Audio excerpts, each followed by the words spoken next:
Alright, so Game 7 between the Canucks and the Oilers has just concluded. Firstly, big congratulations to the Oilers on a hard-fought series win. With the rivalry building between these two fan bases online, along with the actual games that we were able to witness between these two teams, it's just been so much fun to be a hockey fan, so I gotta tip my hat off to the Oilers where it is due. And best of luck against the Dallas Stars, because trust me, that is gonna be a tough one, so we'll see what happens there. But with that aside, the point of this video is obviously the Vancouver Canucks.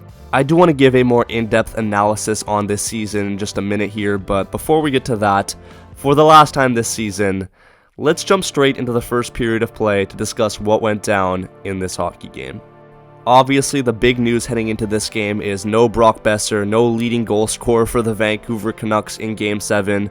Prayers up to Brock, first of all, such a great guy, and it's so unfortunate given the season he was having.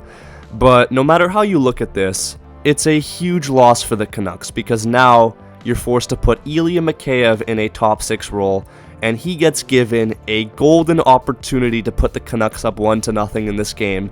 He beats Stuart Skinner, but he can't put it in on the far side where there's clearly room. It just slides off his stick. 1 goal in his last 60, I shouldn't have expected much more, but man, for a second there, I thought he was gonna do it. But anyway, 0-0, Artur Shilovs with a fantastic save here stretches out and keeps the score tied, and then late in the period, the Canucks get a double minor power play, and I am not exaggerating when I say this might have been the worst power play I have ever seen. Struggling to get into the zone, not a single shot on net. Hell, even the Oilers had a better chance on this breakaway right here. Thankfully, it was Connor Brown, so I knew it wasn't going to go in. But that's beyond the point. The point is, this was a golden opportunity to go up 1-0 heading into the second period, and they couldn't generate anything. So when you see this, you think to yourself, man, like, does this team even deserve it? But regardless, the score is tied heading into the second period of play. And now in the second, it's Cody Ceci right after the Oilers kill the power play, puts the Oil up 1-0. It's unfortunate, but the Oilers deserved it. They killed the power play, and they were hot after that. Shortly after, it's the Oilers on a power play themselves, and it's Artur Shilovs with a ridiculous save doing literally everything he can to keep his team in the game, because the Canucks can't even be asked to take a shot on bloody Stuart Skinner. But whatever, shortly after that, it's Evan Bouchard with a shot from the point, and he gets it by Shilovs to make it 2-0 for the Oilers. And then later in that period, when the Canucks finally decide they want to get some pressure going, Sam Lafferty takes a penalty, and then on that power play for the Oilers, it's Ryan Nugent-Hopkins with a nice shot there, gets it by Shilovs, makes it 3-0. And at this point in the game, you gotta wonder, what is this effort from the Canucks?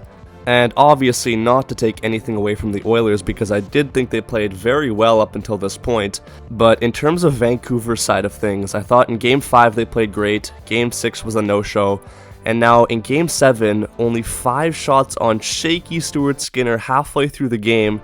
It's just not going to cut it. And it's a shame because they're trying to get the perfect shot off, but you don't need that against Skinner. Because really, like, I don't know how else to put it, but he's really just not good at all. And here's a prime example of that. 8 minutes left in the hockey game, Connor Garland gets a chance here, and it's nothing crazy. Short side shot, beats Skinner on the blocker side, 3-1 game. And then Phil DiGiuseppe has a prime opportunity to make it 3-2, but he skies it and sends this shot all the way to Victoria. However, with just under 5 minutes to go, it's Phil Hronek from the point, and again, nothing crazy, just get the shot through. It beats Skinner, 3-2 game.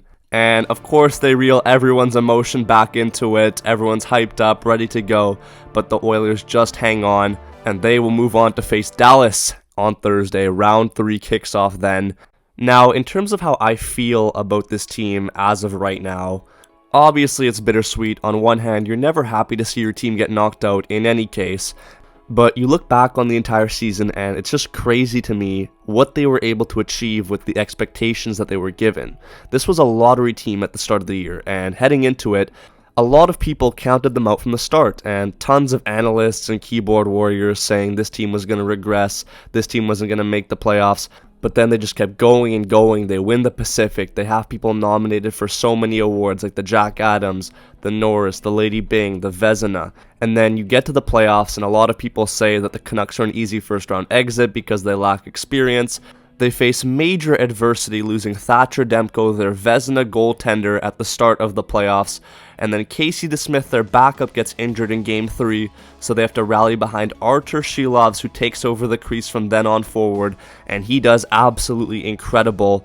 You get by Nashville, and then you face off against a very talented Edmonton Oilers roster. And listen, I know I talked my fair bit of trash to the Oiler fans and keyboard warriors out there.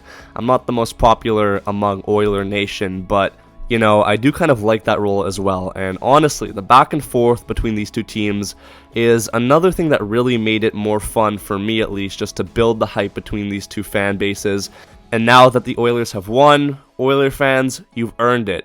You can say whatever you want, I will take the fall for it because I brought it upon myself, and ultimately I feel no shame because the Canucks made me proud. My main point heading into the series was that the Canucks weren't going to be a pushover, and they had a 3-2 series lead heading into Game 6. They pushed the Oilers to the brink of defeat, and you know, even in Game 7, you're upset that they weren't able to show up in the first 40 minutes, but at the same time, they never gave up, and even in the end, they almost tied it up, and you can admire that. So it's definitely a conflicting feeling towards Game 7, but as much as I still do believe that the Canucks very well could have won this game and the series, how could I not be happy with everything they were able to achieve? And achievements aside, I have covered this team for the entire season. I've made a post-game recap after every game. I've talked about basically everything there is to talk about regarding this team this season. And, you know, Game 7's passed. It's a game. This time around, we lost. It happens. What do we do? For me, though, it was really special to see the city come together once again, just like the old days, because we really haven't had that in a long time, and just the buzz around the city during this playoff run was a ton of fun, and I'm definitely going to miss that aspect of it. But as this will be my final post-game recap for the Vancouver Canucks this season at least, I just wanted to say thank you to everyone that has supported these videos along the way, whether you've been here since the start or you've just joined up in the playoffs. I appreciate every single one of you. I have a ton of fun making these videos, and I already cannot wait for next season because you already know we're going to be back once again next season. But until then, I've got a lot of stuff planned in the off season to cover for the Vancouver Canucks because there's a ton that they got to do in preparation for next season.